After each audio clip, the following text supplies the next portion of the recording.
Hey guys, I'm Odi Bakchis, a Formula Drift Pro driver. Last season I drove the ARC Performance AR1 in the Formula Drift Pro Championship.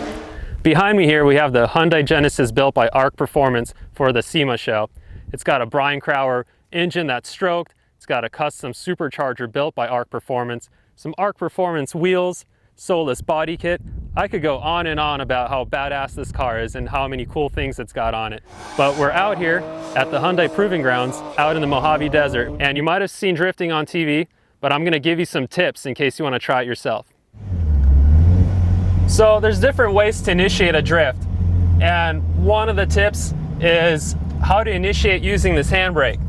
So basically what I like to do is attack a corner at the speed I'm comfortable at, look at where I'm about to start drifting, and then I'm gonna turn the car in, anticipating it to slide, and at the same time grab the handbrake and actually make the car slide.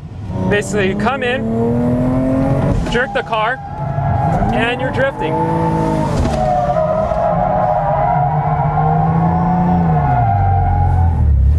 Another cool tip of how to initiate a drift is to clutch kick. Clutch kicking is essentially pushing in the clutch, letting the RPMs go up of the engine to get it right in the power band, and then let go of the clutch rapidly, and that lights up the rear wheels and allows you to start sliding the car. So I find an area I want to drift, turn in, and then clutch kick the car, and that allows me to keep the car sliding because now it's in the power band. This ARC Performance Hyundai Genesis is very easy to drift. It's set up properly, it's got the power to do it. So both techniques are actually fairly easy to implement in this vehicle. Another great tip about drifting is when you actually get the car sideways is to allow yourself to modulate throttle. You don't want to just be in the throttle all the way down because you're not going to be able to control the angle of the car, the speed, or even the line that you're drifting at. So a good tip is when you initiate, modulate the throttle and actually keep the car in control. So here, I'm not just full on the gas, I'm actually modulating the throttle in and out, keeping the car right on the course that I want it to be on.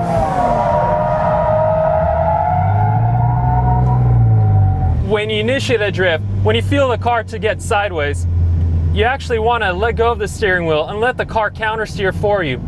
Sometimes you have to feed it in a little bit to get that initial counter steer going, but it's very important to let the car counter steer for itself and just let it drift. If you end up grabbing a hold of the steering wheel and holding it too tight, you're probably going to spin out.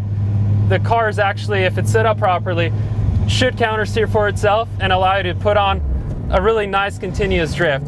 So here we go, initiate. And see, you gotta just kind of let the car counter steer for itself. Here we transition, same thing. Letting go. And it's doing it for you.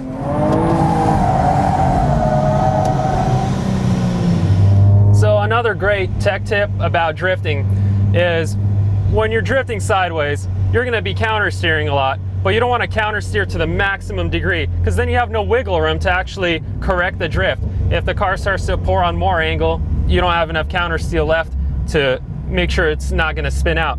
So when you initiate, make sure to kind of keep it under control. You don't want to just counter steer to the max. You want a little bit of room left to counter steer some more, just in case you end up almost spinning out. So when you initiate, kind of keep it on that edge.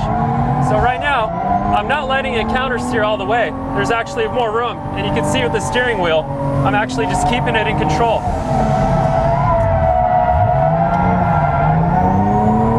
And that's how you get a nice, consistent, controlled drift.